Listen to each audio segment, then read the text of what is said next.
So, hello everyone, welcome to my channel. I have started this channel because मुझे ऐसा लगा personally कि मुझे यूजीसी नेट की प्रिपरेशन में एक्चुअली मैंने ना स्टार्ट की है अपनी। तो मुझे अपनी प्रिपरेशन में एक चीज़ जो मुझे दिखी वो था लैक ऑफ रिसोर्सेज। तो काफ़ी मैंने ऑनलाइन मटेरियल एक्सेस करने की कोशिश करी, बट सब कुछ यार पेड है। बल्कि काफ़ी चैनल्स ऐसे हैं जो कि आपको फ्री में पढ़ा रहे हैं, बट काफ़ी शॉर्ट में है चीज़ें। तो I have started my preparation but there are lack of resources. So मुझे ये लगा कि मुझे अपना ही चैनल स्टार्ट करना चाहिए जिस पर कि मैं अपने साथ साथ लोगों को भी पढ़ा सकूं। मतलब मैं खुद तो पढ़ूंगी ही, साथ में आप लोगों को भी ये रिसोर्सेज जो हैं एक्सेस करने का मौका मिले। तो that's why I have purchase this book. This is for part one, जो आपका टीचिंग एंड रिसर्च एप्टीट्यूड का होता है। तो जनरल पेपर वन होता है, एंड उसके बाद जो पेपर टू होता है वो आपका सब्जेक्ट होता है। जो सब्जेक्ट आप जिसमें आपने मास्टर्स की हुई है वो सब्जेक्ट आपको चूज़ करना होता है फॉर पेपर टू। तो बिफोर स्टार्टिंग दिस बुक जो मैंने ये खरीदी है for paper one, before starting this book let's simply overview कि भाई पेपर में आने वाला क्या है, पेपर है किस चीज़ के लिए, वो हम क्या चीज़ है जिसके लिए हम तैयारी कर रहे हैं। तो ये चीज़ हमें पहले पता होनी चाहिए, उसके बाद ही यार देखो आप प्रिपरेशन तो होती रहेगी, पहले माइंडसेट क्लियर होना चाहिए कि हमें इधर जाना है। तो हम जो जा रहे हैं वो वहाँ जाकर हमें मिलेगा क्या, हम जा क्यों रहे हैं। सबसे बड़ा क्वेश्चन कोई भी इंसान है ना अपनी जर्नी स्टार्ट करता है, सबसे पहले क्वेश्चन उसके माइंड में यही आता है, यार कर तो मैं ये रहा हूँ लेकिन क्यों, और कर लिया उसके बाद क्या होगा, और ये होगा कैसे। तो क्या क्यों कैसे इन चीज़ों का हम लोग पहले जवाब ढूंढेंगे, उसके बाद हम लोग स्टार्ट करेंगे विद दिस बुक। एंड जो भी आपकी बेसिक प्रिपरेशन होती है पहले वो चीज़ है ना। तो आपको मैं अगर बताती हूँ जो पेपर की वेटेज होने वाली पेपर का, आप कह सकते हो कि एक तरीके से जो पैटर्न होने वाला है वो क्या होने वाला है वो मैं आपको बताती हूँ। सो बेसिकली होता क्या है आपका, ये जो एग्ज़ाम है यूजीसी नेट, कई बार लोग इसे यूजीसी नेट स्लैश जेआरएफ ये भी कंबाइंडली बोलते हैं, यूजीसी नेट जेआरएफ करके। ये आप ये सोच रहे होंगे नेट अलग एग्ज़ाम है जेआरएफ अलग एग्ज़ाम है, ऐसा कुछ भी नहीं है। ये होता एक ही एग्ज़ाम है जिसमें कि आपका पेपर वन होता है एक, और एक होता है पेपर टू। दोनों ही आपको क्लियर करने होते हैं to get the eligibility to become assistant professor, या फिर जो आपको करना है आगे। आप सोच रहे होंगे क्या क्या और कर सकते हैं, तो मैं बता देती हूँ। इससे आपकी जो करियर लाइंस खुलती है वो है, एक आप तो बन सकते हो असिस्टेंट प्रोफेसर। अगर आपने नेट क्लियर कर लिया तो आप असिस्टेंट प्रोफेसर बनोगे। अगर आपने जेआरएफ क्लियर कर लिया तो you can pursue any research, किसी भी टॉपिक पर आप रिसर्च परस्यू कर सकते हो। अगर आपका सही में मन लगता है कि भाई मुझे रिसर्च करनी है इस पर्टिकुलर एरिया में, इस पर्टिकुलर फील्ड में, so you can get with like you can go with this JRF. अब जेआरएफ आप कह रहे होंगे कि है एक ही एग्ज़ाम, तो मुझे दोनों क्या चीज़ है मैं बताती हूँ आपको। अगर रैंक आपकी मान लो लाइक टॉप, फॉर एग्ज़ाम्पल आप अगर टॉप 10 में आ गए ना तो आप एलिजिबल हो जेआरएफ के लिए। लेकिन वहीं पर यूजीसी कहता है कि आप अगर टॉप 50 में आ गए ना तो आप नेट के लिए एलिजिबल हो। ये एग्जाम्पल है कि आपने टॉप 50 ज़्यादा पॉपुलेशन है यहाँ पर, उनमें एक क्राइटेरिया जो सेट करा वो बार आपका ज़्यादा भी ऐसा नहीं था, बहुत ज़्यादा बार सेट कर दिया इन्होंने, बहुत ही स्टैंडर्ड लेवल का है, ठीक है। तो वो आपने अगर क्रॉस कर दिया तो वो नेट आपका क्लियर हो गया है। उससे ऊपर और रैंक आती जा रही है, मतलब जितनी कम और रैंक होती जाएगी। मान लो उन्होंने कहा भाई रैंक अगर 1 to 10 है तो आप जेआरएफ के लिए भी एलिजिबल हो। फिर आपकी चॉइस है नेट, आपको नेट बोलना है कि नेट मेरे को असिस्टेंट प्रोफेसर बनना है या रिसर्च परस्यू करनी है, वो आपकी चॉइस है फिर। तो आई होप आप समझ गए कि जेआरएफ क्या है, जूनियर रिसर्च फेलोशिप। इसके लिए आप एलिजिबल तब होगे अगर आपने वो रैंक ली जो इसको दी गई है, टॉप वाली जो रैंक्स होती है वो मिलती है जेआरएफ।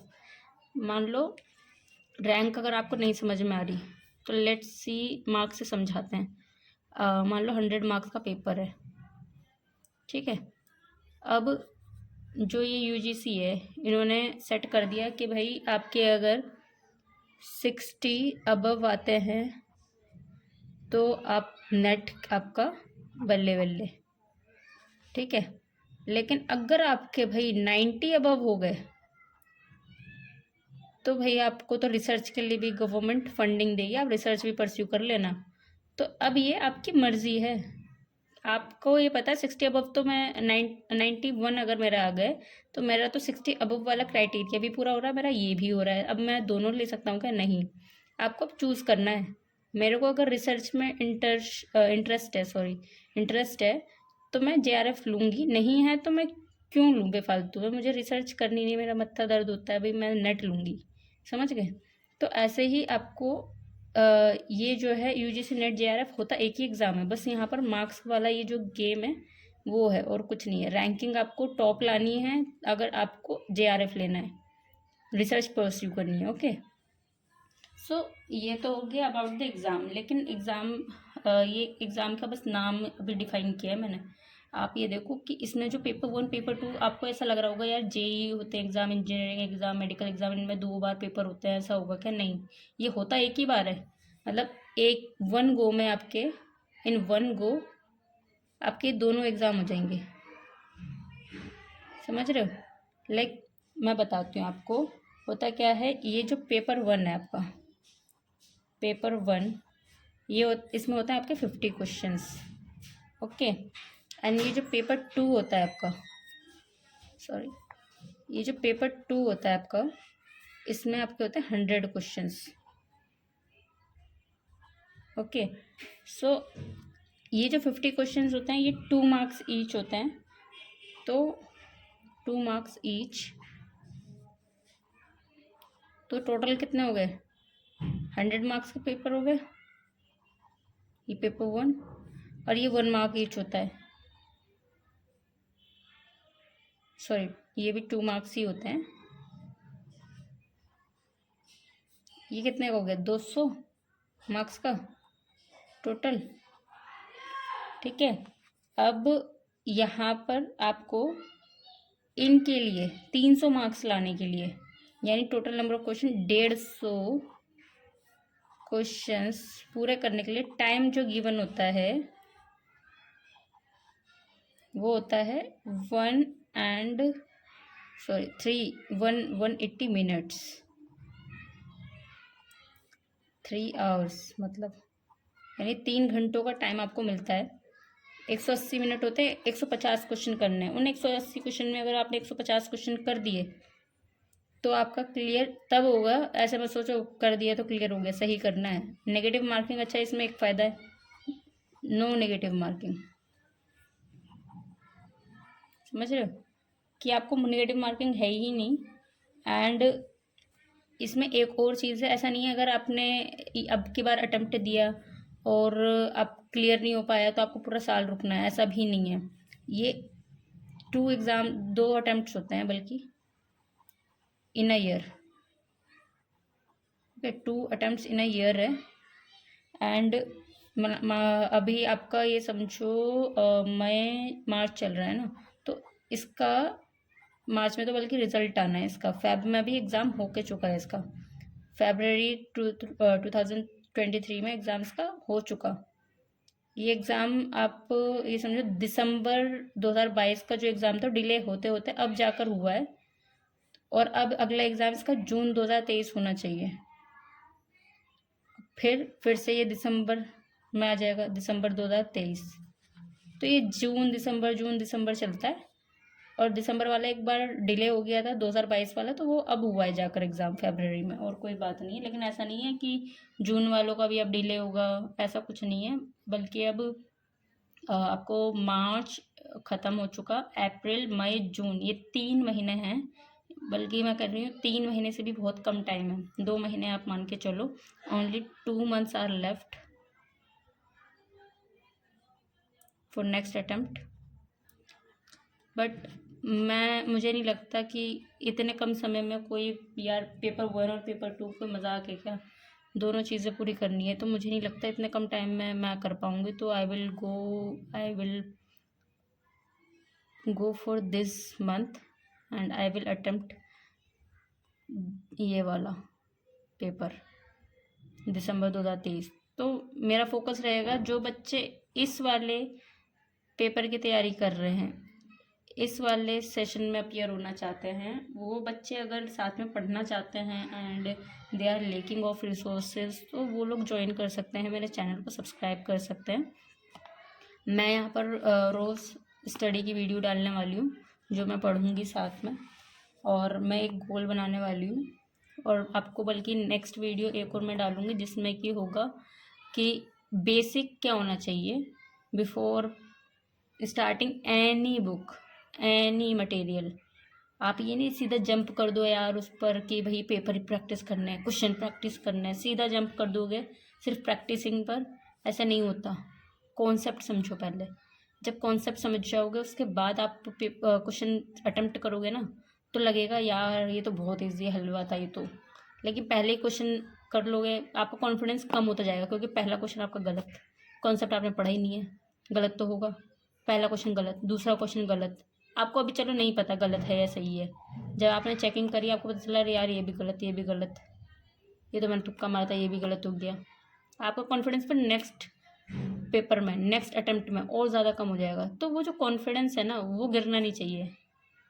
तो वो कॉन्फिडेंस, वो डर, वो ठीक करना है और बढ़ाना है, बल्कि कि भैया कॉन्फिडेंस बढ़ना चाहिए, डर कम होना चाहिए। वो आपको कॉन्सेप्ट पहले समझना होगा, एक जो फ्लो होता है ना, एक चार्ट, कि भैया पहले क्या करना है, उसके बाद क्या करना है, step by step, 1 step at a time. ऐसे नहीं यार सब ला दो मुझे, ये भी बुक दे दो, ये भी बुक दे दो, मुझे पेपर 1 भी दे दो, पेपर 2 भी साथ में कर लूँगी, ऐसे नहीं। पहले कॉन्सेप्ट समझ रहे हैं, फिर प्रैक्टिस ऑफ क्वेश्चंस करने हैं, लेकिन उससे भी ज़रूरी चीज़ें जो बेसिक हैं उसके लिए मैं एक वीडियो बनाऊँगी। तो तब तक के लिए चैनल ज़रूर सब्सक्राइब कर लेना। अगर इसमें भी कुछ डाउट है मेरे को कमेंट सेक्शन में ज़रूर बता देना, ताकि यार नेक्स्ट वीडियो में मैं ऑब्वियसली आपको फिर बहुत अच्छे से एक्सप्लेन कर सकती हूँ, चीज़ें जो आपके डाउट्स है वो भी क्लियर कर सकती हूँ, ठीक है। जो आप अगर पूछोगे कि मैं ये क्यों छोड़ रही हूँ, तो मेरा रीज़न है यार, किसी भी एग्ज़ाम को क्रैक करने के लिए ना एक ड्यूरेशन होती है कि भाई इतनी ड्यूरेशन में ना, मिनिमम और मैक्सिमम, कितने ड्यूरेशन में तो जो एवरेज बंदा है ना वो भी कर लेगा। यूजीसी नेट आपको लग रहा है कि हलवा है, नहीं, इसमें ना जो लेवल है वो ठीक ठाक है, अच्छा खासा है। तो एटलीस्ट 3 मंथ्स का टाइम चाहिए होता है प्रैक्टिस करने के लिए। मैं एटलीस्ट बता रही हूँ जिसमें कि आप 8 से 9 घंटे दे रहे हो पढ़ाई को, समझ रहे हो। और नहीं तो 6 मंथ्स, तभी यूजीसी हर 6 मंथ्स की फ्रिक्वेंसी में एग्ज़ाम कंडक्ट करता है। अगर आपने देखा हो, मैंने बताया था दिसंबर जून क्यों करता है, क्योंकि ये इनफ टाइम है to prepare. So that's why, this is the reason why I have chosen this month to be appeared in UGC NET, okay. So मेरा इंग्लिश मीडियम चलेगा, अगर लोग हिंदी मीडियम की भी तैयारी करना चाहते हैं, देखो इंग्लिश मीडियम तो कोर्स होगा मेरा, लेकिन मैं समझाऊंगी जैसे मैं अभी समझा रही हूँ ना, जो लैंग्वेज रहेगी मेरी टू टेल यू गाइस, तो वो आपकी रहेगी हिंदी में ही। तो इसीलिए समझना है जिसको कॉन्सेप्ट, वो लोग फॉलो कर लें, वो लोग सब्सक्राइब कर लेंगे। एंड अगली वीडियो में आप लोग, मैंने जो सोचा है चार्ट फ्लो, क्या वो बढ़िया आइडिया है या नहीं है, सजेशंस आप अपने दे सकते हो, उसके लिए आप बिल्कुल फ्री हो, ओके। तब तक के लिए tata bye bye, thank you.